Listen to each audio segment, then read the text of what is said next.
I feel like I'm the kite. Oh, you are the kite. And you're like, all right, let's pull her out of the clouds a little bit.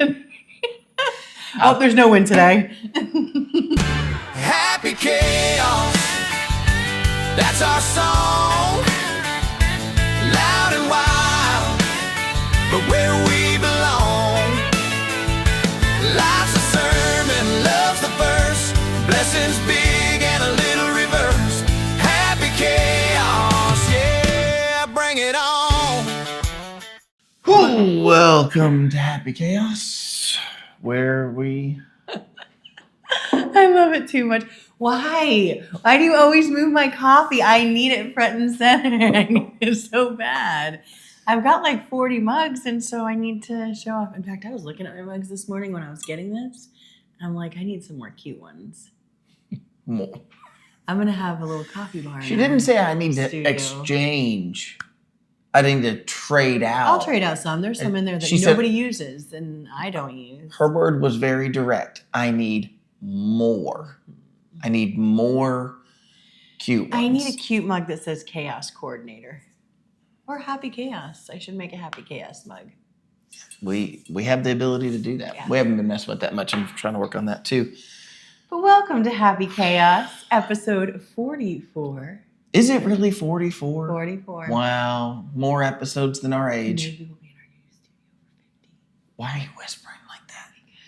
That's We 6 have- weeks away, so let's make that happen. That'll be like our reveal. Oh, I think we can totally do that. I think so too. We have super fun things to talk about. Do we? Who are you? Who are you? I'm Kelly, widow, I'm Justin.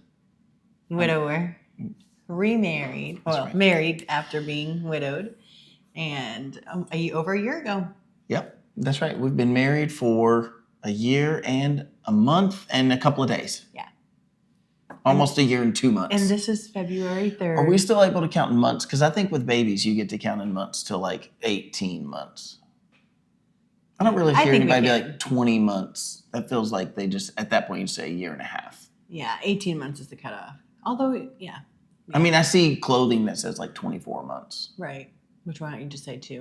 Well, I Like, guess what's they the do say difference between 2T. 24 months and 2T? I don't know. Well, But this is the month of love. oh boy, we are in for it. We better have hearts and flowers. All month long. It's going to be that. Hearts So, and flowers and yeah. necklaces and chocolates and Right? It's the month of love. It is a very special month. Love is in the air. I feel like we're reversed. I feel like you're super talkative and I'm Not. I don't feel like I'm not. I just every time I go to talk, I'm like, and I pause. Maybe I keep cutting you off. No, I don't think that is that. I don't mean you're cutting me off. I just meant that I don't know. I feel like you're in a very Lovey mood. she's in a loving mood. She woke up in a loving mood. And so it's because it's the month of love. It is the month of love. The month of February that houses Valentine's Day and her birthday Yep. in the same week. But she's not 43 yet. I'm not 43 yet. And be lucky you're not Jonathan, because he had our anniversary in between all of that. It was Valentine's Day, anniversary, next day my birthday. Did y'all just take a whole week? I pretty much did. And when I used to tell him, he's like, well, what do you want? And I'm like, oh, I just want your time. Like, I want it to be all about me and you spending the entire day together for my birthday, for our anniversary. That's where she lives. That's where she lives. I said, I don't need anything else. Kelly and I can spend the entire day together. And then if I have to do something, if it's the problem is once you tell Kelly this is what you have to do, that's when she doesn't like it. And then it becomes a challenge to see, do we have to do it? Do we have to do it today? Kelly is blessed to have someone who is very rigid in her life, because I don't know, she would live in the clouds if it wasn't for me. For sure. I think the Lord knew what he was doing when he gave you to me. That's the way that when I say that, like, opposites attract, that's the way that you and I are I opposite. feel like I'm the kite. Oh, you are the kite. And you're like, all right, let's pull her out of the clouds a little bit. Oh, there's no wind today. That is not even it. Okay. I don't even, today's episode's going to be interesting because we asked you all last week for some questions. We said, just give us some Q&A questions. I knew that was an open-ended deal. One interesting thing that happened was we put that on Facebook on a story, and answers did come through, or questions came through for us to answer. They are gone. We cannot access them. Yeah. And I know people have told me personally, are you going to answer my question Mhm. on the podcast? And I'm like, I haven't received your question. Yeah. So I don't know what happened there. Probably our fault for putting it as a story. Some of those notifications we just have to turn off because we get so many. And so I guess somewhere in there, I've probably turned something off, and then, we weren't able to see them directly as they were coming through. And I thought they would be archived, but they're not. No. And so the only questions we have are what you left us on The comments. the comment section. That's the only place that we have those. So we'll get to questions. those, but I'm going to read some comments first, and then we'll get to those questions, because this episode was supposed to be all about the questions. Yeah. And since we cannot find them, If you want, I'll just make up questions for you. Just look back on old episodes and tell me. We'll just go through some of our names of our listeners, and I'll just make up questions for you. And we'll just. Yeah. It's like when your parents, when you go, like, you get, birthday gifts for mom, and so dad gets birthday gifts for mom, and then the kids get to put a name on it. yeah. It'll be like that. I'll just ask you a question, and then we'll and then we'll answer that. So, Jody, watch out. You thought you've been messing with me? Oh, you're coming back for her. Oh, yeah. Today it's your questions that we're going to answer. That's fine. Oh, gosh. Hey, so we do have some fun stuff. So I think we're going to take today and we're going to just read some of your all's comments from last week. And then we want to talk with y'all a little bit, too, about, what's happening on the podcast, what's happening with the ministry. We've just got Big, exciting things. Exciting for us. You guys might be like, okay, that's kind of lame. Oh, they're going to love it. I think you're going to love it. Yeah. I think. I know. Kelly knows. Yeah. And do you have comments on that one and on Yes. the other? So you got to go to both? Okay. Yeah. And so I think we mentioned it last week that we're switching everything to the Pastor Justin Walker. We're back to that. Yep. Because we tried to make Happy Chaos the channel Yeah. take off, and I know. failure to launch. We're just learning. We're just learning We just stuff. have followers that have a comfort zone, and they're like, I like where Yeah, we've I been. think so. Mhm. Yeah. All right, so let's read some comments first. I think all of them are displayed. Tara Miller, only one buggy shopping cart with all the hills in Kentucky parking lot. It's hard to hold on to both, and you'll end up having to chase one down. That's my experience.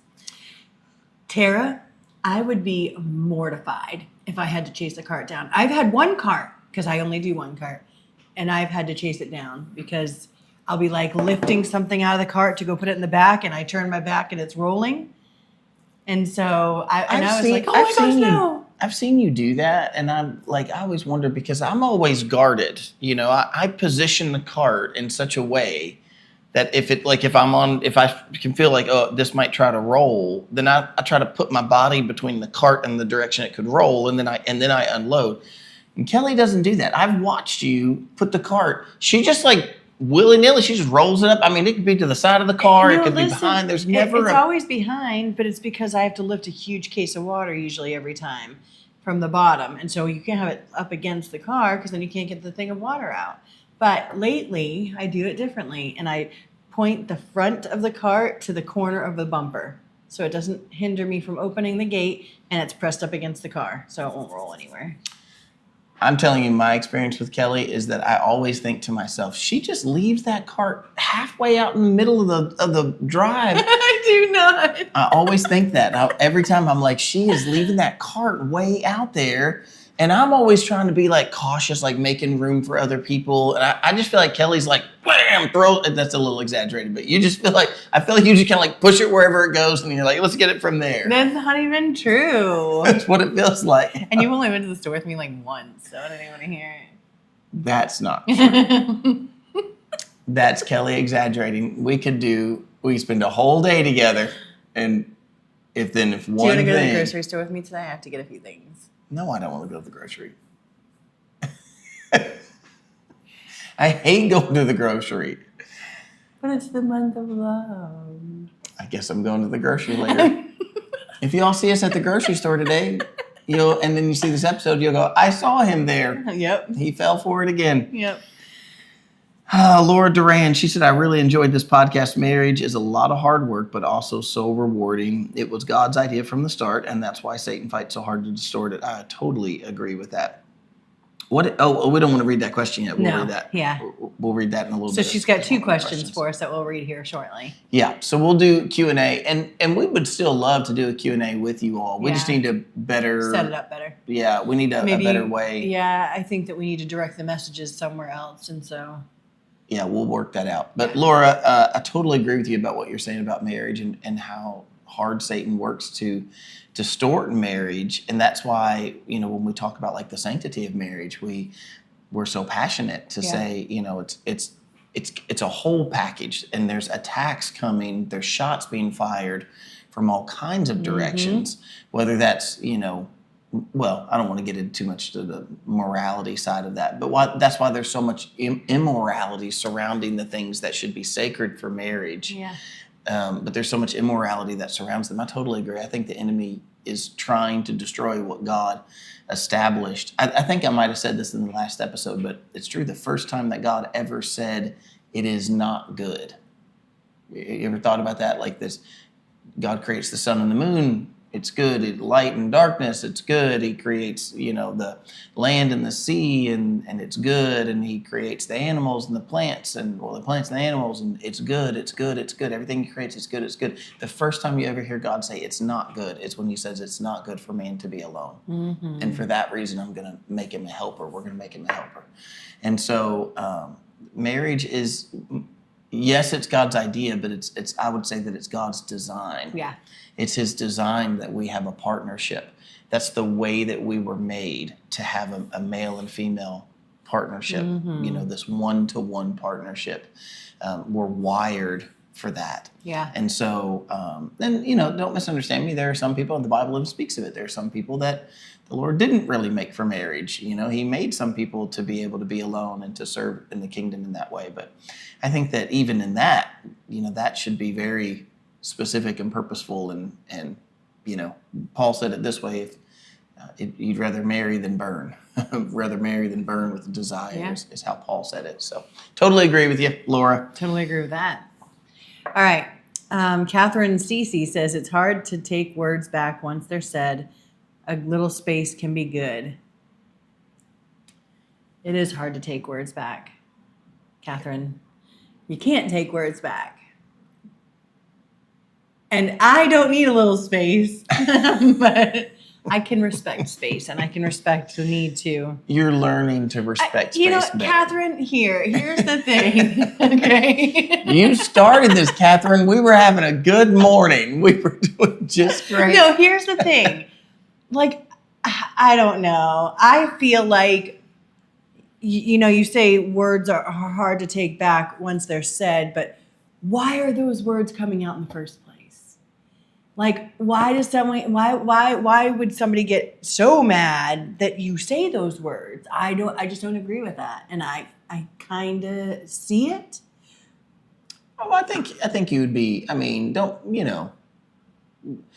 we all do that. Everybody does that. We say things that we don't quite mean, even if in the it's heat of the moment. Yeah, and even if it's inadvertent. I think something else that I would look at there is like sometimes you're trying to communicate your frustration or your this or whatever, like you're trying to communicate. And it comes out all wrong. And it comes out the wrong way, and then someone's going, well, when you said that, you're actually saying this. And then you're like, no, that's not the way I meant it. But even at that, it's hard to take those words back, and it's hard to redirect, especially once feelings have been hurt. And so I totally agree that I think it's hard to take words back. As a matter of fact, I would say it's impossible to actually take them back. Yeah. I mean, the best that you can have is that you love somebody and they love you, and you're willing to forgive each other for the things that were said. And they live with people like, I know in my childhood, people have said things that have stuck with me. Oh. And just, you can't get them out of your head. And I mean, to this day, I'm have things that I've kind of heard my whole life that people have said to me Yeah. that really really stick with me, both positive and negative. Yeah. So go the other way with that. Sometimes the gesture of a positive Yeah. statement can stick. yeah, I would agree with that. By looking at somebody and telling them that they've done a good job, or that you're proud of them. How hard is that sometimes for us to do? It shouldn't be, but it is. We feel, I don't know, we feel goofy or we feel awkward. But I mean, you remember the times that somebody looks at you and goes, "I'm really proud of you." I don't ever for that. want to be patronizing. Is that how you say it? Patronizing. That's my insecurity when I go to say something to somebody. Like, I don't want it to be like, oh, I'm proud of you, especially you. I'm proud of you. And I feel like I'm talking to you like you're my little boy and I'm Yeah. proud of you. But it's not like that. I'm trying to be like, I'm so proud of you. And so I think there's that. I think, yeah, I mean, that just comes down to like maybe tone and intent, when you speak to somebody, because I totally see what you're saying. I mean, if I, there would be, especially like if I think about like maybe men, like older men, I don't feel qualified to be the Yeah. one to say, well, I'm proud of you. Yeah. Because then it makes it sound like somehow, I don't know. You're up here. Yeah, I'm superior, and I'm saying like, Yes, oh, like you said, like exactly. I'm really proud of you, man. Like you weren't doing good before, and I could see that, but now I can see that you are doing good. And I know that's not how I would mean it, but see, that goes back to that. Yes. Words are complicated, y'all. See, welcome to my world, Shore. If you said sure is complicated, I could agree with it. You say sure is bad. Sure is never bad. Then why is it complicated? It's at best it's complicated in the sense that you could use it to say like, I'm uninterested. I'm in agreement with you. It can be an uninterested. But You heard it here first, folks. but if the person that you're talking to, if you know But if that it's a text. even in a text, honey, here's what I would say to Kelly. If y'all don't know this, we have a little ongoing run on the word sure. We haven't talked about it on here for a little bit, but Kelly does. The other day, I said to her, "Sure," like it comes up as a response text, and I just was trying to move fast, and I clicked it, and I literally wrote her. He has PTSD, so he's like, The next thing I wrote was like, "I'm so sorry. I didn't mean to say sure. Yes, I absolutely want to." Because in my mind, sure means like goodness. sure thing. Yes, I totally want to. And only if I am talking to someone and I can use my inflection to make it known that I am being sarcastic, sure. Like that would be the only time that I would do that, because otherwise I don't want my text to be misread. And so I'm always cautious about like trying to say specifics when I'm writing. So if you text me and I say sure to you, I mean sure. Like that's affirmative. Kelly doesn't see it that way. no, and I lost this one anyways with our Yeah, I happy remember. chaos folks. So. Yeah, they were like, it's not that bad. Yeah. There was a few of you that think it's bad. But I think that's the overthinkers. For sure. I think the overthinkers see words like sure or Yeah. a period or, Or one-word sentences. yeah, one-word answers. It's like the shorter the text, the more rude you take it. Like the more offense you take to it. Like They make literal memes about people like me. okay, okay. Do you even want to go out then? Yeah, right. And he's on the other side going, oh, Yeah, sure. I'd like to go out. I love it so much. All right. Now we're switched over to, we were reading from Happy Chaos. Now we're reading from Pastor Justin Walker. Cam Up says, nothing wrong with a younger man, Kelly. He's 1 year younger than me, Kama. Oh. 1 year. Oh, we're 2 years. We're one. What year were you born? Okay. How old are you? What year were you born? How old? 1984. I was born in 1983. How old am I? 41. How old am I? 42. He's going to try and answer otherwise, but I'm 42. If I need How to break old- out my birth certificate, How I old will. are you in 2 weeks? From today. How old are you in 2 weeks? In 2 weeks, I will be 40. Wasn't that hard? You'll be 43. I'll be 41. And that is 2 years apart. No, if you go by our birth year, and we are 1 year apart. I mean, 83, 84. if we were teaching our daughter math and I said 43 minus 41, what's in between? What's the difference? She would say, 1. So, on to the next one. well, we can't homeschool math anymore. Oh, goodness. Let's see. Lisa Milton. She said, "I'm with you, Pastor Justin and Kelly. And by the way, my husband of almost 31 years married is younger than me too. See, we got 2 on the younger crowd. That's a common thing. I think once you get a certain age, I mean, what does it matter if you're 1 year, 3 years, 5 years? I mean, when you're talking the difference of in your 30s, when you're 35 and somebody's 40, what's the difference? Yeah, I would say that for 35 and 40. Yeah, I think you do. I mean, I guess you get to a point where it could become awkward. Yeah, like when I was 40, before you asked me to be your girlfriend, I had a 29-year-old pursuing me. That's weird. A 29-year-old man pursuing you? Yes, that's weird. I just take that as a compliment. Yeah, sure, yeah. Like, I'm not saying he's weird. I'm just saying, like, let's play this out. I'm 50, you're 39. I'm 60, you're 49. I mean, more power to you. No. Good for you. You know what I mean? Good for No. you. I don't know.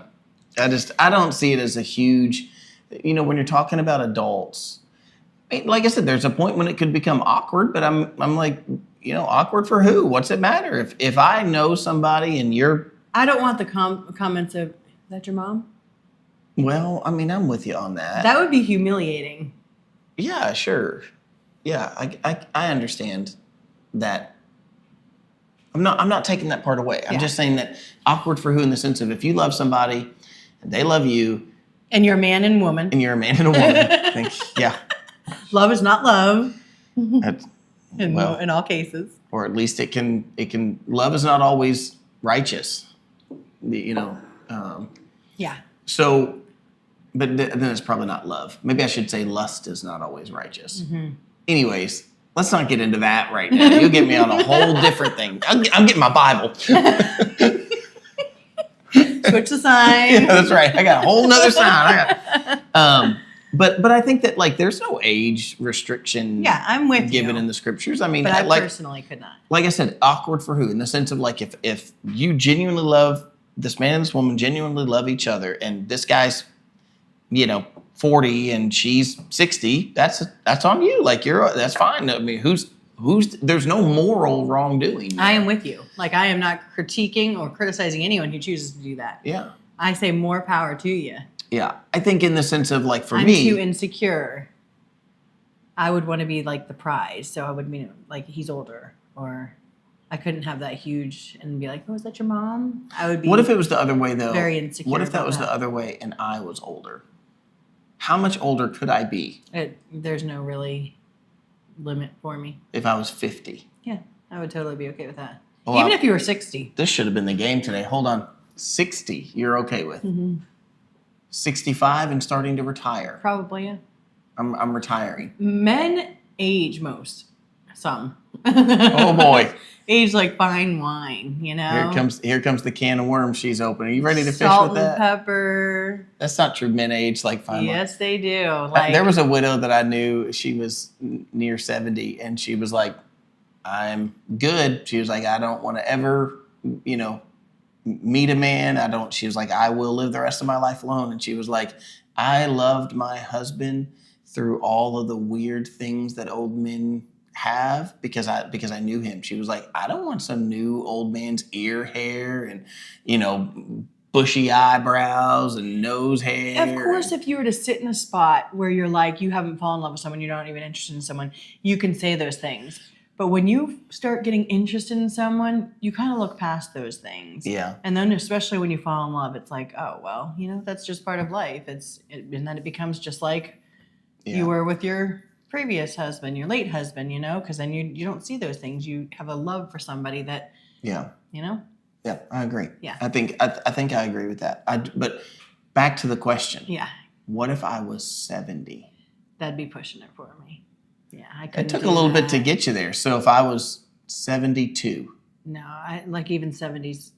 what if I was a good looking 70 though? I mean, what if I'm like doing push-ups and pull-ups, I'm in the gym, I'm still running a couple of I don't know, miles? because like I look at my mom, she just turned 70, and I'm like, you don't look 70 at all. Like in my mind, she is forever like 53. I just said this to my kids the other day. My daughter just turned 14, and I was like, all of you all are about 4 years younger in my mind. You know, you're 4, you're 8 or 9, you're 10. You know, and they're like, Dad. I know. But they are. I mean, Yeah. I'm not even making that up. I mean, if you caught me off guard and I wasn't thinking about it, all of my kids are. Yeah. Yeah. And then you older guys, like, or girls for that matter, ladies. I mean, y'all are like 10 years younger in my mind. You know, if you were to ask me about my oldest daughter, I'm like, yeah, 21. She's 30. But in my mind, that's not what I see. It's like the older they get, the younger I keep them. Yeah. You know, like I just hold them back. I don't know. I'm holding y'all back grades. Oh, gosh. Mentally, at least. Yeah, I would say like So 72, but if I'm good looking, Mm. you can go with it. Mm. Wow. I don't know. I'd have to be in that position. But it's not like a ew, no, for me. Like it would be if you were 10 years younger than me. Wow. Okay. Yeah. I'm impressed. I wouldn't when I was, single and before we got together, I wouldn't consider someone too much younger than me because of my situation with my daughters. I adopted when I was young and they were I'm 10 years apart from my 10 to 11 years, depending on what time of year it is, from my oldest daughter. And so What, a day? what? For a day, you guys are 11 years apart? Yeah, for a day. Because we're a day of years. So I guess we're 11. We're 11 years apart. Okay, yeah. But so, like I don't want to be dating somebody that's close to her No, age, no. So I wouldn't have allowed myself. As a matter of fact, there was a few times that I didn't have any interest in dating anybody for a long time because I was just grieving so hard over my wife. Yeah. And it was funny that, family members and people that loved me were like trying to introduce me to people. And I was just, if you tried to introduce me to somebody and thought that I was being rude, I wasn't trying to be rude. I just Yeah. trying to guard myself. I was like, I just have no interest right now. I don't want to date. I don't want to, I don't know. I was just so ate up with grief, and it wasn't like I didn't want to ever date. I just didn't want to date right now. And it was like if somebody was trying to spoon feed me that, I was like like when a baby like rejects it and smacks it real hard. That's what I was like. I was like, get that out of here. But anyway, so for me, a lot of it just had to do with my life situation. I didn't want to. I didn't want to meet somebody that was 6 years younger than me, and then it's like, oh, well, you're closer to my oldest daughter's age than you are, to my age or something. I don't know. I know that that's a circumstantial thing, but either way, the Lord had a plan for you and I to be together, and so I'm not 70 and you're not 30, so. But if I was 70, I'm glad to know. Just know you're aging like fine wine, okay? Thanks. Like when I see a couple little gray hairs, I'm like, bring it on, like salt and pepper. I need you to stop pointing. Like I got a little salt and pepper Oh, going I on in here, love and I'm gonna get some Just for Men or something. No, I gotta do something about that. no, don't. I love it so much. And actually, you have some blonde in there too, and that looks Yeah. like salt and pepper. I'm like, No, but some of it's like white. I saw it the Yeah, other day and I you plucked have it. a I'm few. like, this is a white hair. I don't want to go I just white. and then there's some women who can rock the gray. I won't. I like. Luckily, I'm like. I was gonna say, hey, What would you say? I'm like 15-20% gray, if even that. You never leave it long enough for me to find out. I don't. What do know. you mean? It's always the roots are always my natural. I can't tell in this light. But I would say Where's my bifocal? I wouldn't even say 20% right now. And so, and that comes from my dad, because my mom, she'll go straight. My granddad on my mom's side, he had jet black hair till, That's my dad. I mean, he was, I don't He's- know, in his 80s or something. He still had jet black hair. Yeah, my dad doesn't still like it. He's probably half and half at this point, maybe a little more to the gray, but he's 75. All right, but how are you gonna dye your hair? Do you want me to go gray? No. Oh. That's not the point though. How are you gonna dye your hair and then But tell do me, I but want you tell- to do? Am I telling you please don't go gray? But do you want to go gray? No, because you wouldn't like that.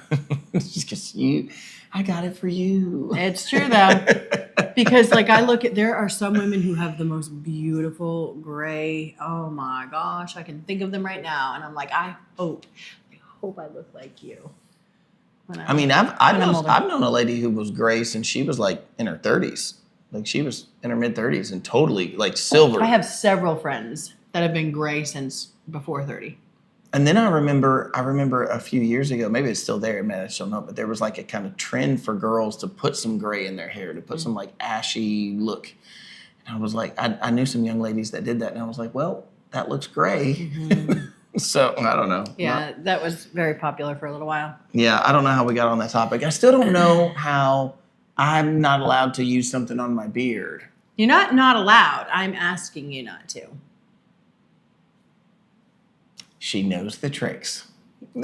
I'm just saying, you look I'm really ask- good. I'm asking you. That's how she puts it. I'm asking you. You can do what you want. She knows that if she tells me not to do it, then that's the very thing that I'll do. So she says, I'm asking you not to do it. And plus, it's that whole patronizing thing. I don't want to be like, you can't do this. Like, I don't ever want to be that Sure. person. Yeah, I get it.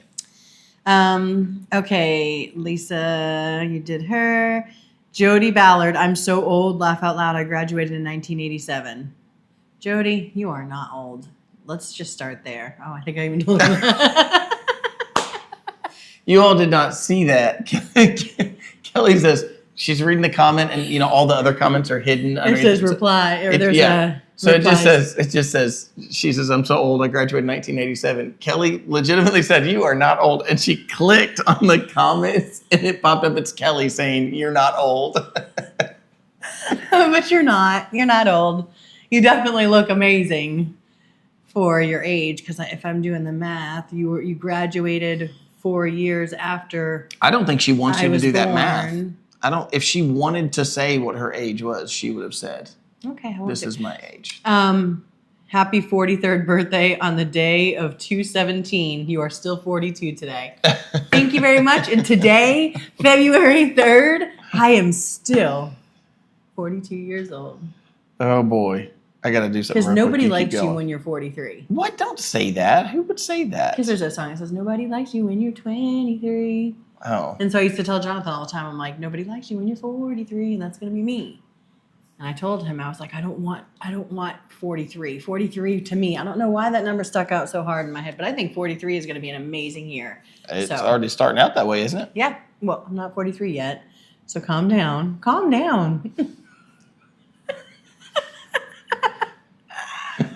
I feel like can't she help might be myself. telling herself that she's not bothered by it, but And Jody Ballard also said, marriage is tough, I will say.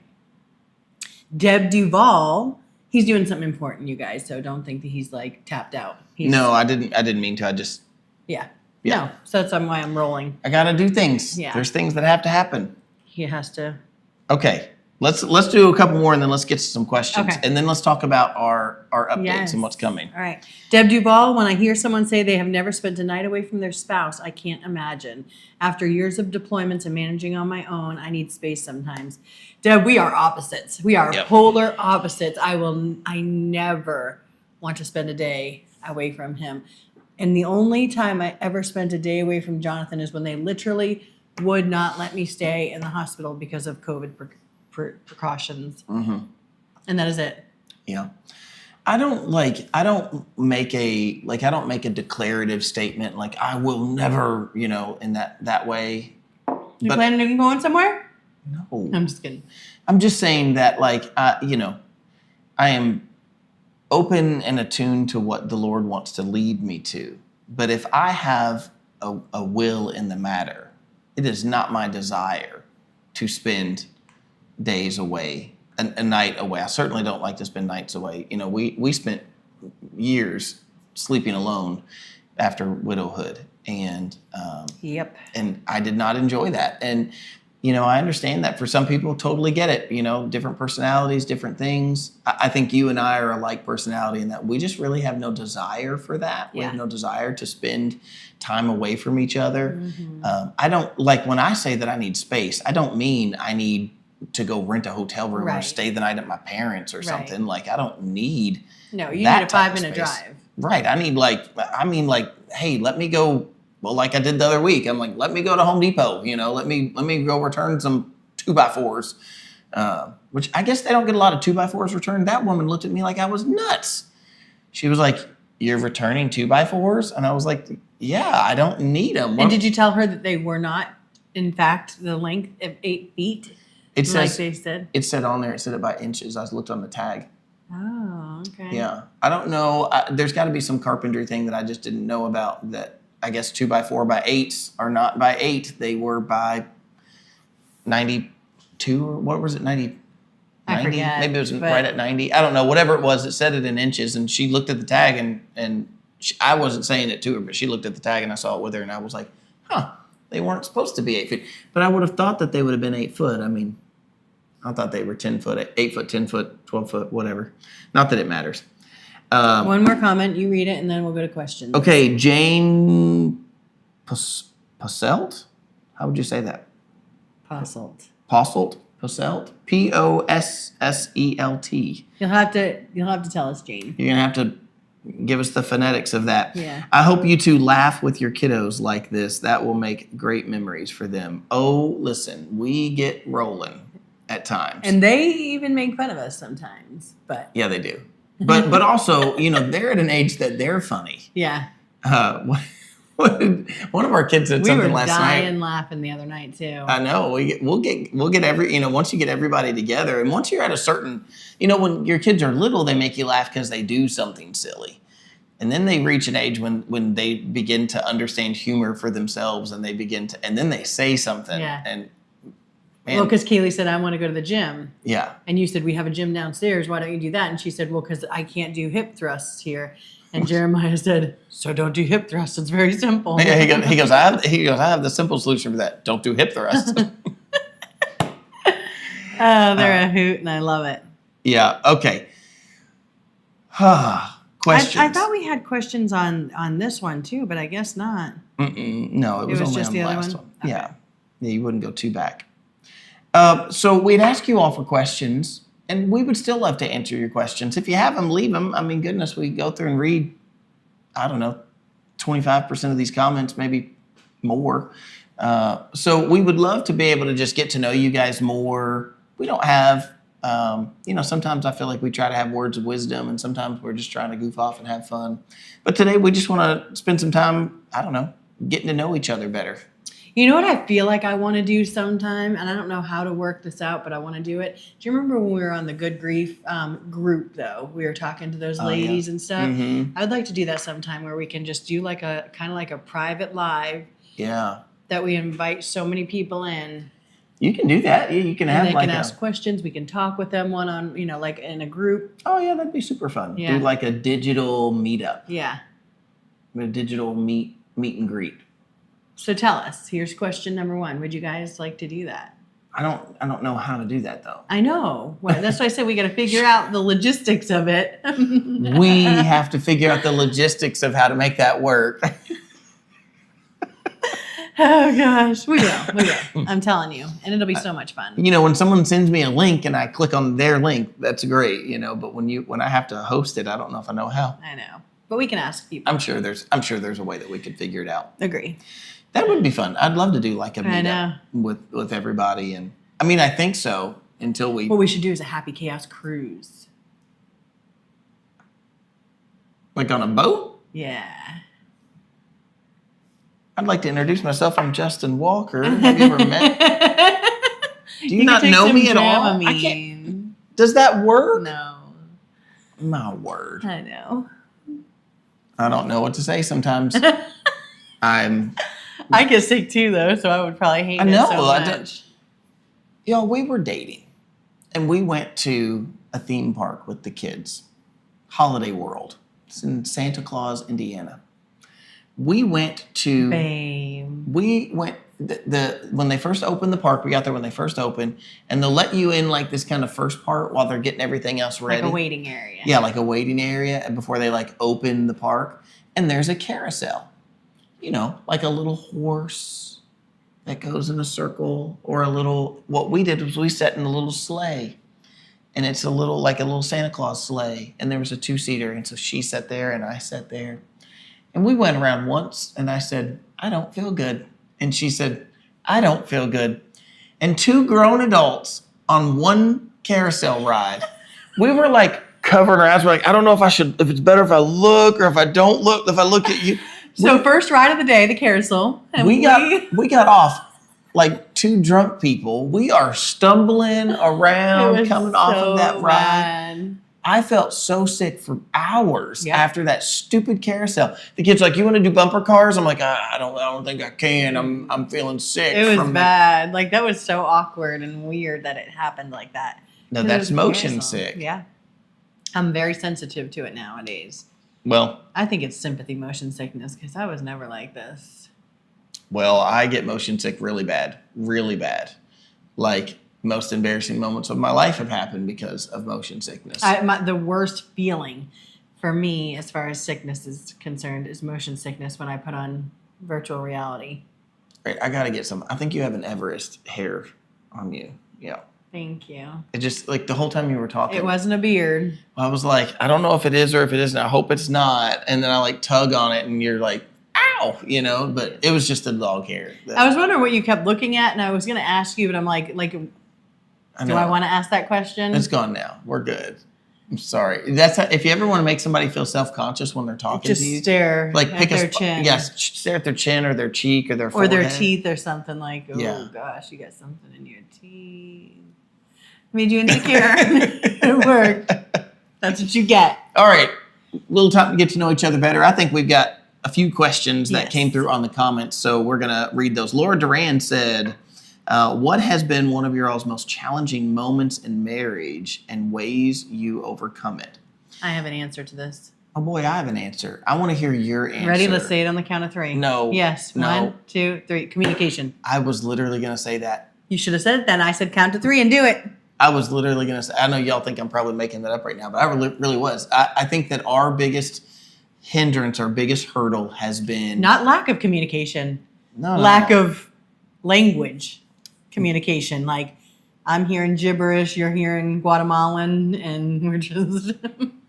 I think that it's a multitude of things, but one thing that I think has been very difficult for me, and I don't mean difficult as in like I'm not trying to say difficult like, oh, I'm in something I don't want to be in or something like Yeah. that. That's not what I mean. I just mean a hurdle. You're asking the question, what's been a challenging moment for us in marriage? And I know for me, the difference came in, you have to understand, we came from marriages that we were madly in love with the people that we were with. And so I was with a wife whom I desperately loved, and she loved me. We had a great relationship, and she died.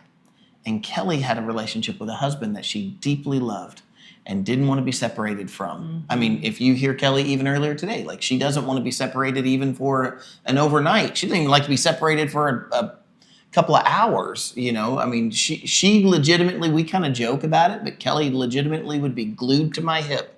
And I can guarantee that's the way she was with Jonathan, that she wanted to be with him and she wanted to be near him, and then he passed away. And so because of that, it's not like we were with people that now when we're with somebody that's different, we're like, oh, I'm so glad you're not like my ex-boyfriend or something. All right, I'm just telling you all the perspective from us is that we loved those people. Yes. And we loved, and what happens when someone dies, this is an interesting thing. What happens when someone dies is they are elevated in your memory. Yeah. You remember the good things when someone dies. Yeah.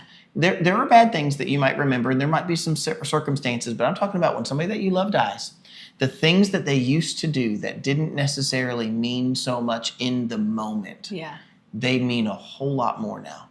And their kindness and their grace and their mercy and their love and their goodness all seem to be elevated in your memory when you think about the good times and the good things that you used to have with that person. So you couple those together and you end up with this.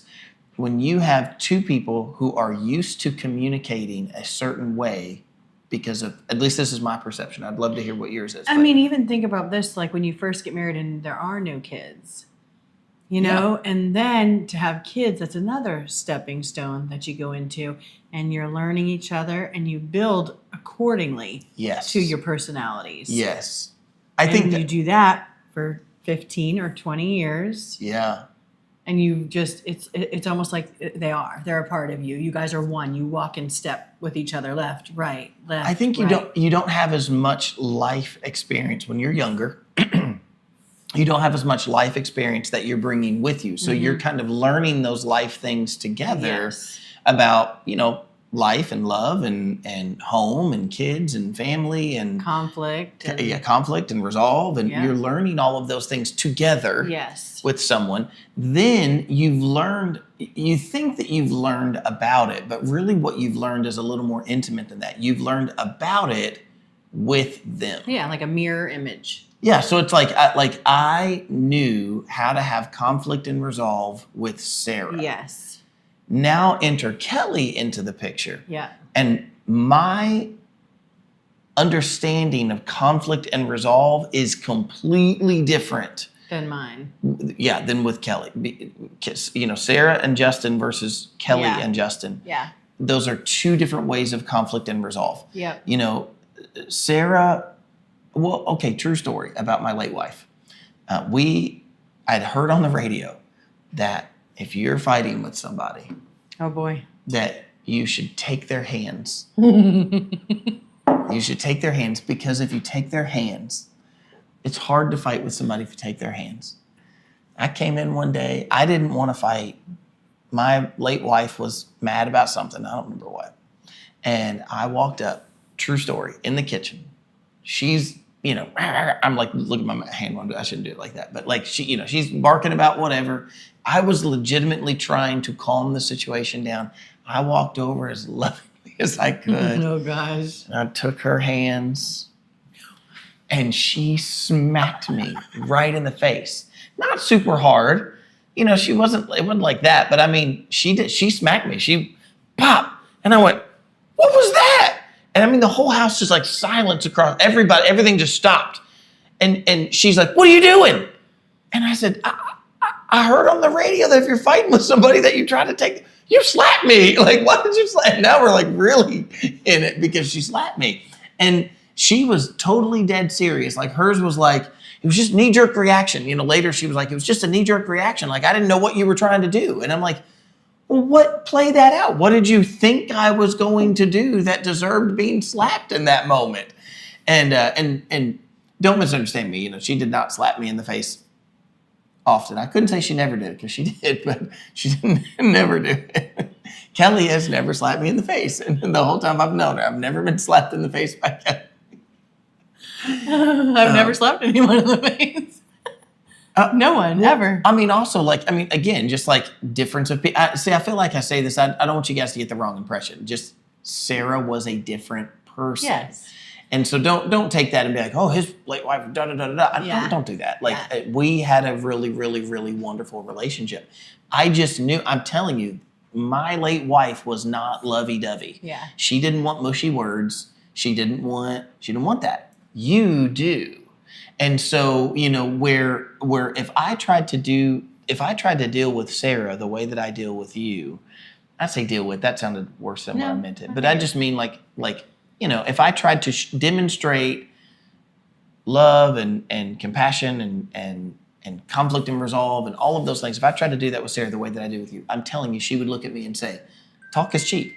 Like, you can say whatever you want to say, why don't you prove it, And with Kelly, it is equal opposite. And so because of that, with Kelly, if there's a conflict, it is, first of all, it's all about words to begin with. And then, when you get out of that, you can do 100 things. That doesn't matter. If there's no resolve, if you've not verbally come to a resolve, this is what we've been through. Mm-hmm. This is how I still feel about you. That I'm, me getting upset about this doesn't mean 10 other things, but I have to say those things. I can't demonstrate that I have to say it. And I don't mean that, I hope none of that feels insulting, because No. I don't mean it to. No. So I think the communication key, I'm saying all of that to come back to, I think the communication component is what has been our hardest, because you were used to Jonathan.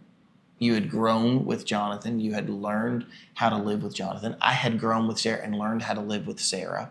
And so now we're taking those two personalities Yeah. that have grown with other people. And you think coming into it, you're like, I get this marriage thing. I know how to do this. Right. Like, I know how to live with somebody. I know. But you realize I know how to do this with Sarah. Right. And I know how to do this with Jonathan. I don't know how to do this with you. And so it's a learning curve. Yeah. And so it's funny because I said the other day, I put out a little reel, and I just put on there, it was just a little B-roll clip of Kelly and I outside. But I'd put on that clip, I said, we're still learning. And somebody wrote on that, and maybe you're watching even right now, and they said, don't you think you two are trying too hard? Isn't there like a rest that's supposed to happen in the Lord, and kind of some other things that they said? And I've been with my husband for so long, and we're not, or maybe No, not. with my wife. It was a guy. Yeah, I've been with my wife for so long, and whatever, and we don't have to do this and this and this. First of all, I mean, I think that I'm glad that you're blessed with that. And Well, he first said that he had one wife and they divorced, and then he's with another woman. right, Because one of our followers commented and said, well, have you experienced widowhood and basically what me and you have experienced? Because she was kind of getting on him for like, yeah. don't talk to them about this if Right. you haven't experienced it. Well, and I wrote something back. I normally don't reply to things like that, but I wrote something back, and I said, I don't. The answer is no. I don't think we're trying too hard. And the reason I don't think we're trying too hard is because you can't try too hard. Yeah. I think there's something special about effort. And so when we, like you and I, when we've had communication problems, I want to work through that. Mm-hmm. I want to learn Yes. you. I want to know you. I want to understand you. Mhm. And so, and I want to do that so that I can love you better. I want to do that so that I can take care of you better and provide for you in a way, not just in a way that I can go, I did what I wanted to do, but I can Right. provide for you in the way that you want to be provided for. Yeah. And so, yeah. I think in that same category, kids. It didn't hit me until the other day that it's the exact same things with kids. Like they grew up under one lifestyle. Like, this is the way we raise kids. This is what Yeah. happened with punishment. You and Sarah, Sarah had some of her ways. She was the stricter one, and then you were the more fun one, or however that worked out. Same with me. Me and Jonathan had our ways of raising the girls and how we did things. And so then you have kids that have been shaped in these ways, and now you're bringing them together. Yes. And then you're trying to parent those kids that have been raised a way that you weren't there for. Yeah. And so I think that's a challenge. I love it. Like, I wouldn't trade it for anything, but it's a challenge. Yes. And so I feel like, I think it's just all about, we have built this life, and now we are building on top of that foundation. When before you started with a blank slate, pretty much, when you're 18, 19, sorry. 20, it's okay. 20 years old, you're building on a blank slate, Yeah. and you guys build it together, and you can look at the house and say, we built this together. Right. This door was me and you. This floor was me and you. And now we're keeping that, Right. but then you're making an addition. Right. And so, And I think that's kind of a beautiful picture of, if you think of it in those terms, if you buy a house and that house doesn't fit your life, but you make adjustments to it as you go, then you kind of like fall in love with that house a little Yeah. bit more. Like you fell in love with it enough you liked it enough to buy it, and then now you've been working on it and making it your own. There's a difference in like buying a house to flip it, right. or when you buy that house that you're like, we're going to be here for a long time, and Yeah. we want to make this house our home. And so you do the things that you have to do to make that house your home. Yes. You do that in a marriage, and you do that with your kids. And so, in this case, some of those things, it's not like building a house from scratch where you're drawing the plans and making it happen in that way. Instead, you're Making it work. You're coming into a scenario and then going, okay, what parts of this work for us, and Yeah. then what parts of this don't work Yeah. for us. And so, Yeah, communication. Yep. I think we both had the exact same answer Yep, on I that agree. one. And I think we agree on how we deal with that, which is, you know, Yes. we try to figure out the other person's, you know, And love language. Seriously, I know it sounds cheesy to some people, and I know it sounds like, oh, your love language. Yeah. I am telling you, like, I knew of the love languages. I've read the book. I know my love language. I know his love. I know about all these things. But going to the event mhm. and hearing him speak, it instilled something If completely. you're new here and you're wondering what she's talking about, Kelly's talking about an event we had at church, and we brought Gary Chapman in, the Dr. Gary Chapman, the author of the 5 Love Languages, and he came in and spoke. And he just some of the things that he said, and I'm like, goodness, like I want to learn to love Justin better and his love language. And I realized his love language, why I take things the way I take things, but really it's just him trying to love me, you know. So I don't know. I learned a lot from that, and I don't know. It was such a great event and great thing for I me. do feel like you came away from that, and I feel like there have been times within the last few weeks since we've been to that I have done something, because I very much am like I do things for you to show you that I love you, and I think that you're seeing that in a kind of a different light.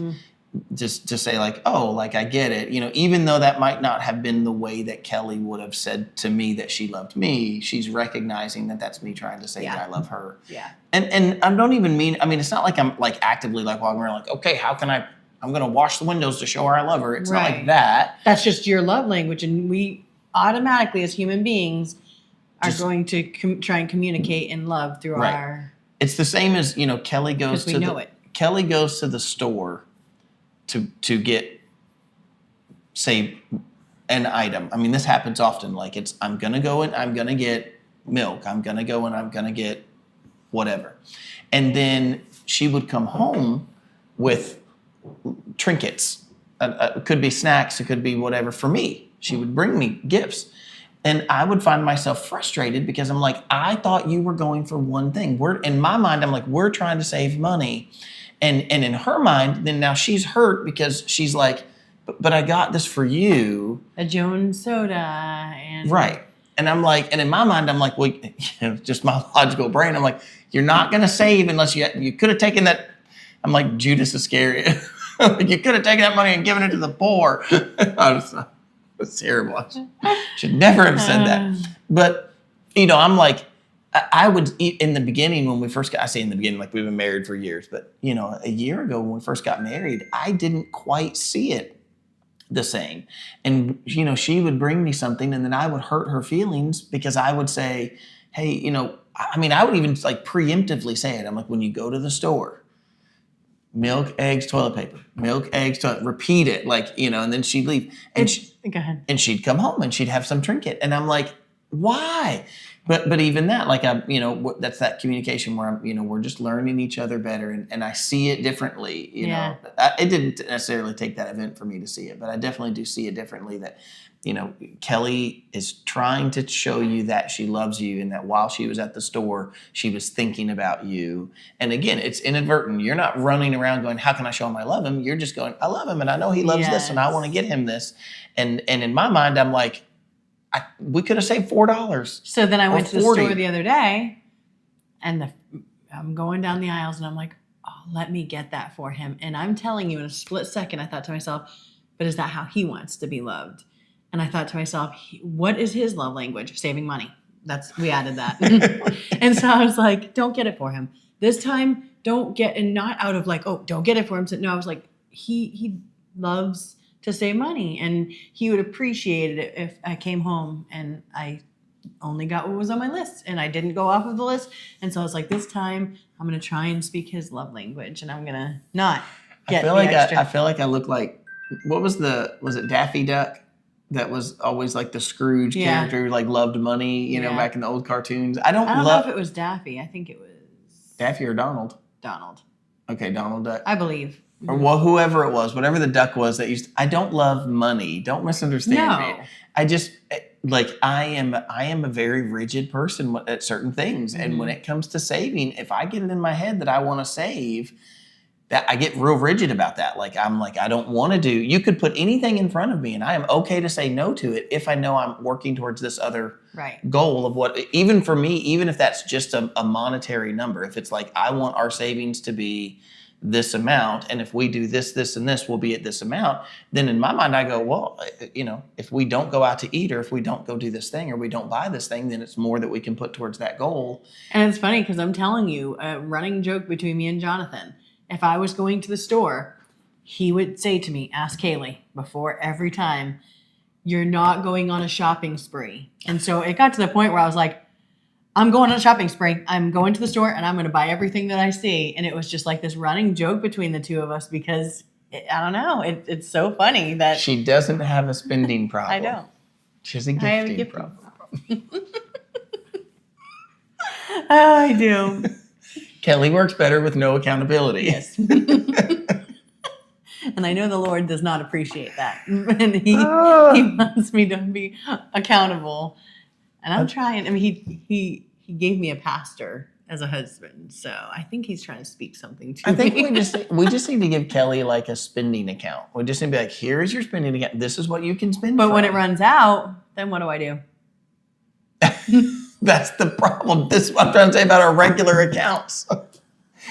We kind of had a little tiff one day about spending, and I said to Kelly, I was like, you know what? Just spend it all, because once it's not there, then we don't have a choice but to say no. And I cried. I cried. Oh Take boy. much. All right. She said, do you all struggle with, this is still Laura Duran from her question. Second question I should say is, do you all struggle with PTSD from what you've been through? And yeah, I mean, the answer is, I don't know if I would quite use that language. I don't think that I would. I mean, I'm not I don't have an aversion to using that language. I'm just saying, I don't know that from my standpoint that I would have described it that way, to say that we have PTSD, but I would say that losing, for me, I'll just speak for myself, losing my wife changed, literally flipped switches in my brain and changed things, the way that I saw them. A silly, small example. I would have said, and my other members of my family will still say this to this day, I would have told you, if you came to my church and you threw your arms out to hug me, I would put my arm out to shake your hand. And I would have said, I'm not a hugger. And I kind of even saw it. It's funny because like my brain has two sets of memories. There's like a dividing line. And I remember feeling like you really shouldn't hug somebody that could be, seen as inappropriate. That could be, you don't want to be viewed as if you're trying to do something wrong or, whatever. It's better to just handshake. And when my wife died, I'm telling you, like my brain flipped in that. Now I'm still not quite where Kelly, she loves love, and so she's like, you need to hug for, what is it? 20 seconds. 20 seconds. She's like, you need a 20-second hug. We do. I don't say everybody you run into. Right. That's what I'm saying. I don't feel that way, but I'm telling you that like in my brain, I'm like, man, life is too short not to express to people that you love them. And a handshake, in my brain now, a handshake says, I'm keeping you at arm's distance and shaking your hand. But to give somebody a hug says, I'm trying to show you that you're welcome here and that I love you and I appreciate you.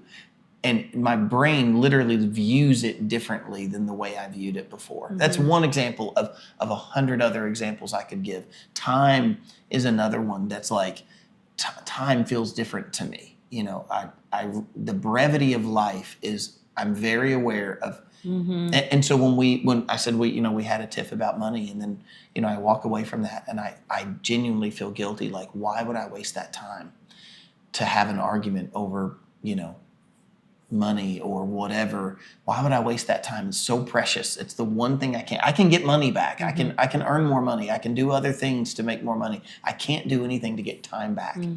And so that doesn't mean that you can just have any shopping spree you want. That wasn't an open door. And hold on, let me just say one thing. And don't think I'm a weirdo with the 20-second thing. I'm not like every time we hug 20 seconds, 1, 2, 3. No, there's like scientific research on your endorphins and what a 20-second hug does, like that you're supposed to hold it for 20 seconds because it releases endorphins and it improves mood. There are so many things that come, so many benefits that come from long hugs. And so there's that. We don't hug for 20 seconds all the time. 20 seconds is a long time when you actually do it. And so, So but PTSD. yeah, Talk about when I had the flu, because that is Okay. a PTSD. yeah, that's a good point. Yeah, so Kelly had the flu, and she was laid up in bed for multiple days. 4 days. Yeah, 4 days of full on, like I'm talking, pretty debilitating. I mean, she could still carry herself to go to the restroom or, come out and get, but even at that, I mean, she was having some dizzy spells. And so there was kind of some stumbling when she would get up and, real lethargic. And with all the symptoms and signs that come with, sickness. We're talking, heavy fevers and sweats, and you can see it in her face. And just, she was down for 4 days. And I found myself like a little, I don't know, edgy is the right word. I don't know what word to use there, but I found myself like anxious. That's the word I'm looking for. Like I found myself really anxious and having this kind of crazy anxiety that I was feeling. And I was like, where is this coming from? And I'm telling you the story, so you're probably putting pieces together. But for me, it was just like, I knew my brain knows you had the flu. I'm okay. Like my knowledge is there that you're okay. You're going to be all right in a couple of days. You're going to feel better. But the feeling was the feeling that I had. I realized a few days in. Actually, I realized a few days after the fact that I was like, I think I was feeling the way I was feeling, and this anxious feeling that was happening in me, because I started thinking about like when Sarah was sick and when Sarah was bedridden, and all the things that accompanied that. And so I was struggling with the emotional side of my wife is laid up in bed, and it felt similar to, and I had to go to church that Wednesday So you night. had Wednesday night church, and then Thursdays when it really hit you because Sophia had a play. The school had a play. Yes, yeah. So then I had to go to church. So I went to church Wednesday night, and Kelly couldn't come because she was sick. And Kelly has been at every church service since she's been here, since she moved to Kentucky. So I mean, years and years of Kelly being in the audience, and then now she's not there. And then the very next day, Kelly was still sick, and our daughter had a play at church. And so I had to take her to the play. And everybody kept coming up to me and saying, oh, how's Kelly? How's Kelly? How's Kelly? How's Kelly? And it felt like when Sarah was sick. And it really, it did. Like, I mean, the anxiety that I was feeling from that was very strange. So, I mean, I guess, yeah, that is a PTSD. And I went through the same thing when you had vertigo the other Sunday. And it Yeah. hit me in a split second. Like I didn't think anything of it. I went to church. But then when I got there and somebody said to me, oh, Becky Bales, I said to her, I feel strange. Like I feel like, and she said, you feel vulnerable. Mm-hmm. And she said, and I said, well, I feel like I did when I was widowed. I would come to church and it was me and the girls, and I didn't have my husband, my strong guy, there with me. And she said, you feel vulnerable. And she said, well, let us be your cover while he's down. And I mean, I had people she started praying on me, and then I had just one person after another coming and laying hands on me and praying. But it was kind of traumatic in that moment, because I'm like, it feels like you guys are praying for me because I'm now doing this life alone again. Mm-hmm. And so for a moment, like I knew I wasn't. I knew you were home with vertigo. Yeah. But in that moment, it felt like, oh gosh, like, I don't know. It's hard to. Yeah. Okay. All right. New word unlocked. I mean, I wouldn't have called it PTSD on my own, but I would agree. I think the word is the right word. I don't think it's not like I walk around like constant, Yeah. Like constant you hear threat something or and something. No, it's not like that. Right. But definitely there are. I almost hate to use the word, but there are triggers Yeah. that kind of set things off. Set things in motion. And that bring there. you back. Yeah. Mm-hmm. So all right, there you go. There's our answer to that. Yep. Okay. Okay. I think we have one more question. One more, and this is from Catherine Cece, and she said, my question is, someone put $1 million in your personal bank account. What would you do with it? Are you asking me? Because I think you should ask me. I would give Kelly a spending account, and I would keep that $1 million separate from her so that we could invest it and that we could use. I would not invest it right away. I would pay off the house. That's the first thing that I would That's do. an Well, investment. tithe. I would tithe off of it. That's an investment. And then I would pay off the house. That's what I mean. That's an investment. Paying off the house. Oh, okay, well, good. I'm an investor, y'all.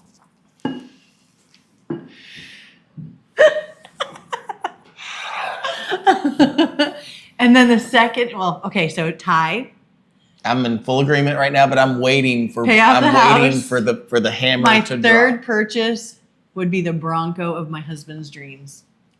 No, Yep. no. Well, this can't. is my $1 million that I'm talking about right Well, now. this is our $1 million.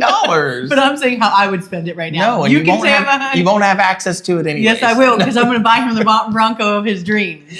No, And it's going to say Happy Chaos on the side. that'd be cool. Yeah, it would. There's a Bronco I saw that I really love. It's got like a blue and then a white stripe and then, or is it red at the bottom? I think it's red at the bottom. No, it's orange. It I've seen red and I've seen orange. okay, yeah. The one you saw was orange, because I always thought, oh, he just thinks it's orange, and it's not. But it was. It was orange, white, and blue. Yeah, it's cool. It was a cool like color layout. Yeah. I love that one. Yeah.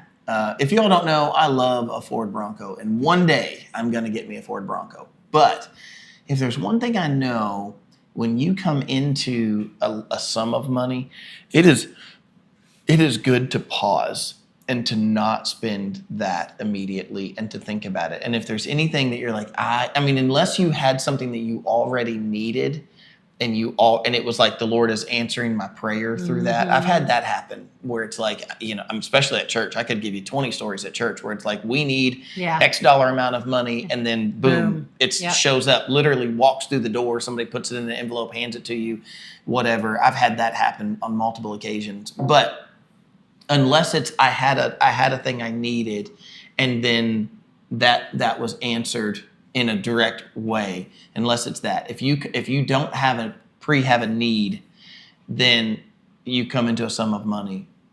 My first recommendation would be to say, which we just said this, but my recommendation would be to save it and give yourself an amount of time to save it. I'm going to save this for 6 months. And 6 months from now, these are the things I think I want to do with it, but I want to give myself time to think through those. And a small example I would give you of that would be our refrigerator. We saved for a refrigerator, and then we had some people give us money for Our wedding. yeah, for our wedding, and we knew we needed to get a refrigerator. The one we had, literally the plastic inside was just breaking all over the place. All the shelves are breaking, all the doors are like, all the plastic pieces were breaking on the inside of the fridge. And so, and I don't mean a few, I'm telling you, like there were literally like shelves that were leaning, and I'm propping stuff up underneath of them to hold the shelf up in the refrigerator. And there's nothing you could do, but I'm sure maybe somebody somewhere would know how to fix those panels, but I didn't know how to fix that. I'll fix a lot of things, but I couldn't do that. So I knew we were going to buy a refrigerator. We had it in our minds. There were some really nice refrigerators. I mean, but they were $4,000, $5,000 for a refrigerator. And, we got to looking, and we're standing in Lowe's, and we're looking inside of those. And we were this close to buying one of those. And I pointed out to Kelly, and I said, one thing that I think is it looks really beautiful right now. Empty. Because it's empty. I mean, there was these KitchenAid ones that had these wood lined shelves. I mean, they were gorgeous. And then knock on the door and it lights up and you can see the inside, which would be horrific if we got that. Right. So we're like, man, this looks good. This looks good. This looks good. We're really looking at the way they look. And one day I said, one problem I have though is we're going to fill it up. Look inside of our refrigerator at home and look at the way it looks. Like we're a family. We have, for whatever reason, we have multiple bottles of ketchup and A1 all the time. We never can have just one bottle of those. And, sometimes I joke and I call our refrigerator the condiment refrigerator because it feels like it gets filled up with so much, of everybody's. At least half of the refrigerator's condiments. Yeah, I mean, it's, pickles and mustard and ketchup. Banana peppers and olives. Right. And, so, just takes up salad all this. dressing. Right, takes up all the space for all of those things. Then I'm like, I thought I just wanted to put a drink in there, but I wiggle it in. I'll put a drink here so I can get it later. And so I pointed that out, and then we came off of it, and we bought a cheaper refrigerator, because it's okay, it's fine. It's just stainless steel, and it looks like a fine refrigerator, but it was a quarter of the price of what all these other refrigerators were. And Kelly was opening the refrigerator the other week, and she looked inside, and it's all gummed up and junked up. And, we empty our refrigerator probably once a week. I think I clear out the leftovers once a week, but then about once a month we empty it out and literally wipe it all out, clean it all out, and then put everything back because stuff gets spilled. And I don't ever understand that, how kids just spill something and then It's the same thing with kicking an ice cube underneath the fridge. Did you ever do that as a kid? no. I did. Like if you drop an ice cube, you kick it under the fridge. But then there comes a point in time in your life where you stop doing that. I have never kicked an ice cube under the I fridge in have. my life. Shame on you. I know. And we were at our daughter's in-laws' house the other day, and our daughter's husband said they were talking about kicking an ice cube, and he goes, "I do that all the time at my mom's house, which is where we were." And he even did it the other day, and we're like, "Nathan, why would you do that?" Like, But then he said, when he's at his house, he was like, "What am I doing? You know what? You can't kick it under the refrigerator." But my point of all that was, Kelly opened the refrigerator and she was like, she said these words. She said, "I'm so glad we didn't buy one of those expensive refrigerators."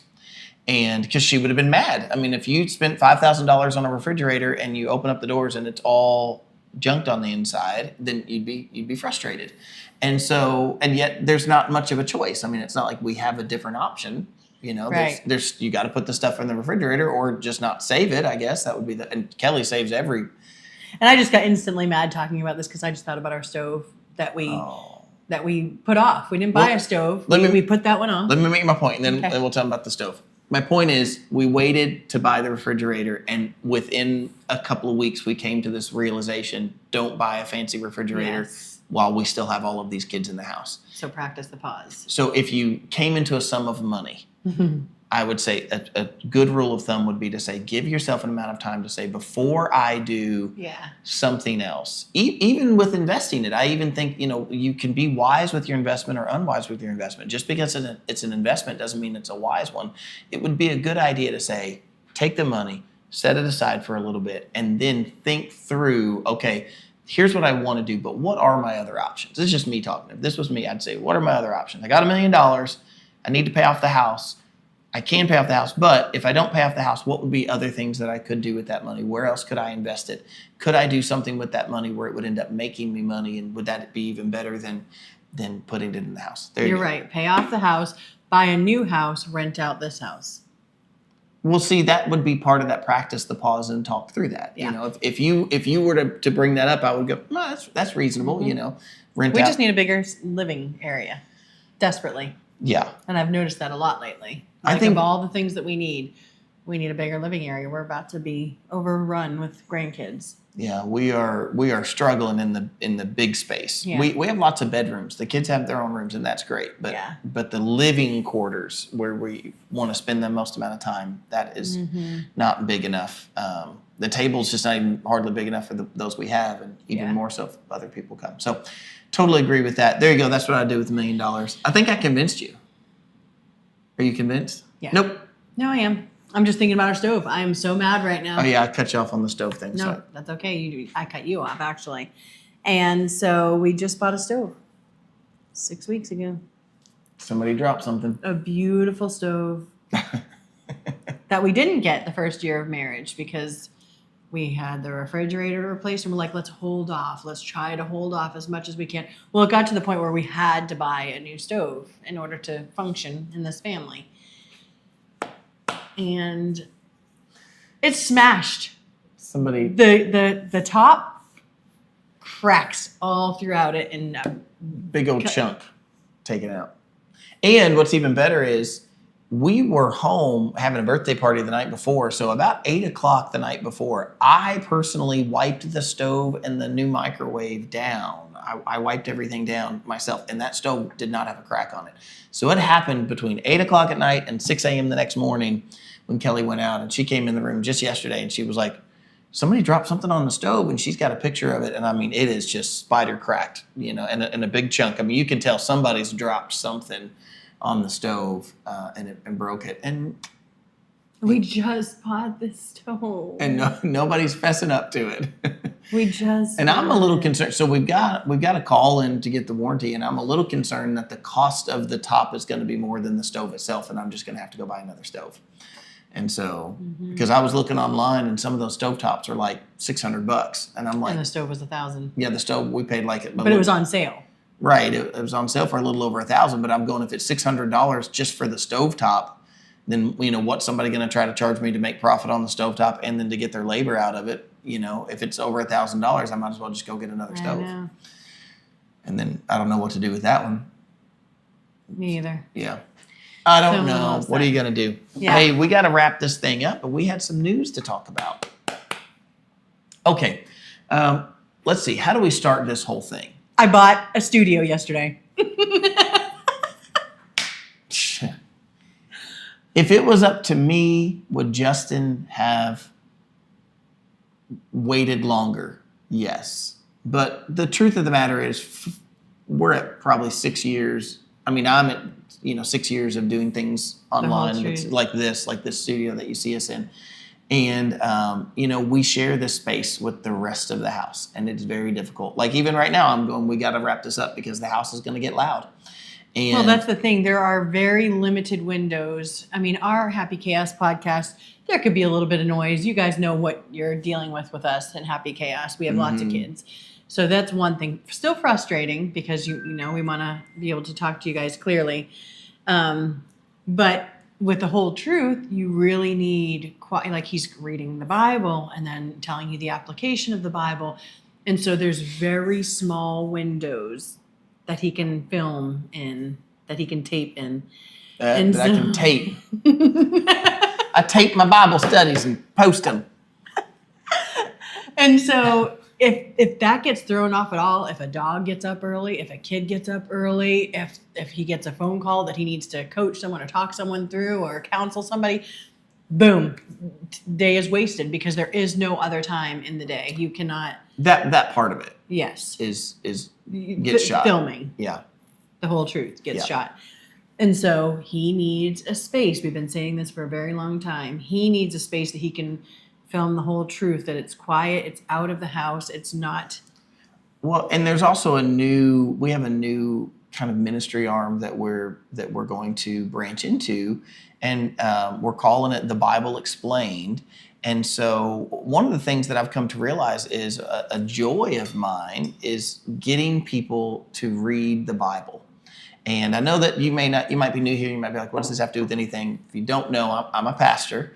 And I love getting people to read the Bible. And for years, I used to lead people through read the Bible in a year. I would put it out in church, and I would put out, I would find somebody's reading plan, and I would put out their reading plan, and we would follow it together. And sometimes we had Bible studies about it. Sometimes we haven't.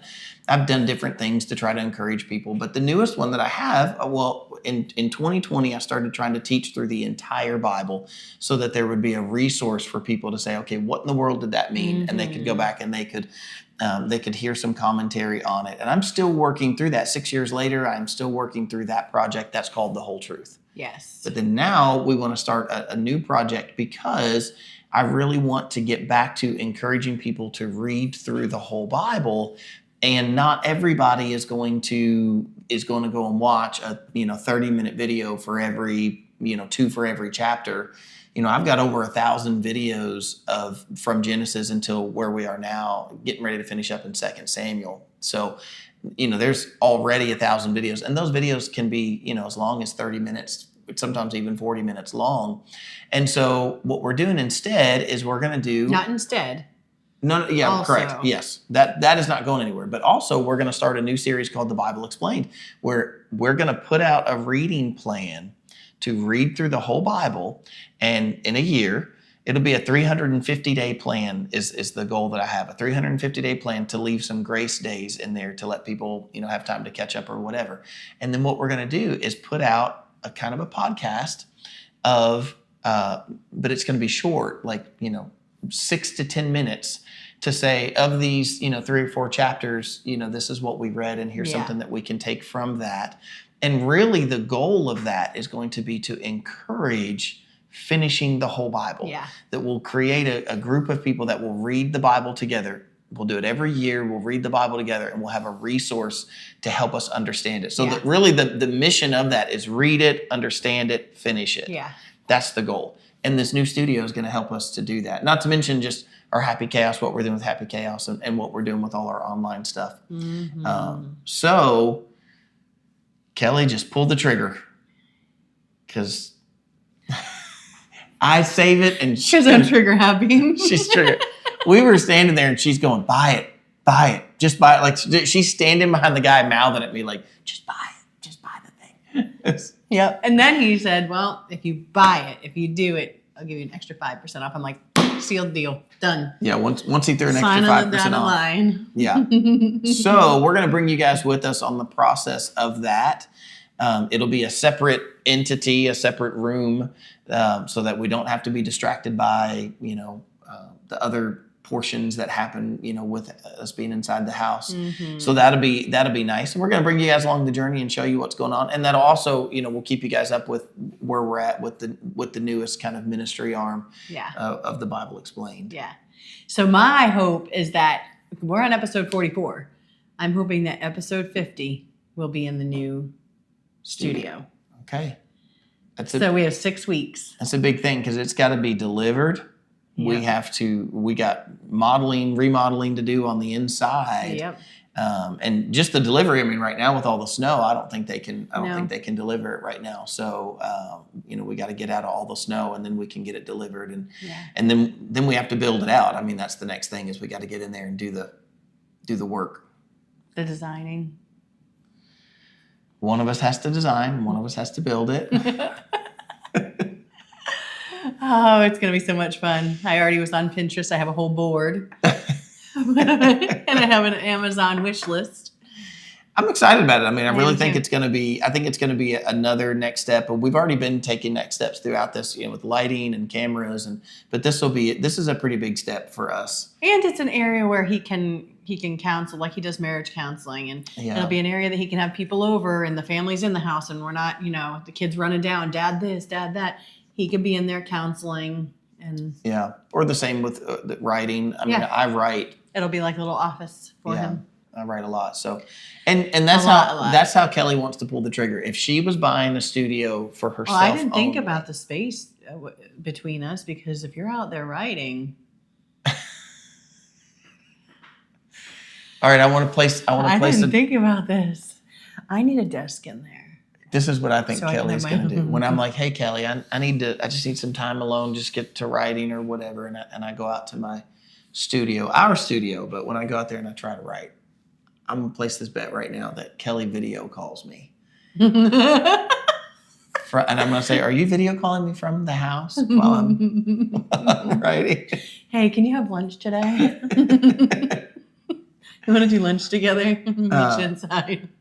I really am excited about the space, I am though. too. I think it's going to be good. And Yeah. Kelly has a really great eye for designing things. And so she's, already getting ideas. And as much as I playfully banter about those, I'm excited. I think genuinely it's going to look really good. Yeah, I on agree. the inside. And we're due for a change Yeah. in that anyways. Mm-hmm. So, yeah, there you go. There's the newest announcement. New studio coming.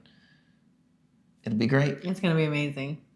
All right, what do you got? What do you got for them to close it out? I was going to ask just like kind of their thoughts on the whole new studio and, Mm-hmm. but I'm also very controlling with my designing. She wants you to tell her what she can say no to. Oh, no. Somebody will say, you should do, and the moment you say that, Kelly's going to go, ah. There's this little video I've seen where this woman is picking tomatoes and she puts the tomatoes in the bag, and then her husband, This is not me. he picks up a tomato and he looks at the tomato, he hands it to her and she turns it down. So then he reaches, as she turns her head, he reaches in the bag and pulls out a tomato from the bag that she picked. She looks at that tomato and then she puts that one back on the shelf, even though she had originally put that in the bag.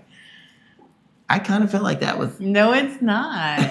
I kind of feel like if I suggest it, Kelly's going to say, That's not No. even true. That's not even true. It's not. note the grin. It's not. It's not true. It's fine. He has no taste. No, that's not even true. But it's like, okay, so I can see through things. So like I know him. He hates clutter. That's true. And so to get to a point, he had these shelves. We're not even going to talk about the fact that he says, oh, you told me to get them. She did. Listen, I was a girlfriend. I was not a wife. And I even though I crossed that line many times with like, let me get you this. Let me do this for you. Let me wash the dishes. Let me do this. I get that. But he had these shelves And then we built the fireplace in the living room, and they did not look good. I mean, the fireplace in the living room is its own beautiful standalone thing. The shelves cheapened it big time, and so I was like, please don't put the shelves on each side of that. We didn't. He put them in the dining room. They were just cluttered, and people stuck dog hair all over them from the dog, but people stuck just different things on these shelves, and I'm like, he hates clutter. Yet if I bring up moving those shelves out of there and getting rid of them, he doesn't like that either. I want shelves without clutter. But I'm like, we go to other people's houses and he's like, oh, I love the way they did it. I'm like, well, then let me do it. That's my thing. Like, I love decorating and I love making things look like this. This is my thing. And so just let me do it. And he has. And you should see our house now. It looks amazing. And so it's not that I don't like what you do. I know what you want. I know what your overall goal is. And I'm trying to make that happen. But it's kind of hard in the process. Just like you're trying to get me not to be a spender. And you know that I want to save. And so it's just a process and we're molding. That's a lovely way to explain that. That's so sweet. I'm serious. Well, He's listen. happier without the clutter. That's all I know. Listen, anything you can do to declutter things and make space, and even at that, I mean, we just said we have a space problem in the house, and so this will be one more step to alleviate that, and I think it'll also help with the consistency of when we're filming because and getting these videos out because it's difficult when you're trying to work around life schedule because you're dealing with home things. Around it's like well you can't just come down in the middle of the day on a 3 o'clock in the middle of the day and do something because you have to plan around that, and so most of the time we're shooting these videos either crazy late at night or crazy early in the morning. Sometimes you're not going to be able to help all of the time things. We can't spend all of our time on that, but we can make it to where we have something that's a little more separate from everything else, or at least doesn't have to be hindered by whatever else is going on inside of the home. Yeah. So we're excited. We're excited to take you on the journey. We're going to really bring you on the journey. I hope so, yeah. Of when our studio's delivered and as we're getting things done, before and afters, and it's going to be really, really cool. Yeah. I'm excited about it. We're excited to bring you guys along. Thanks for coming along for another episode 44 of Happy Chaos. We'll see you all in a week. Yeah. Happy Chaos, that's our song.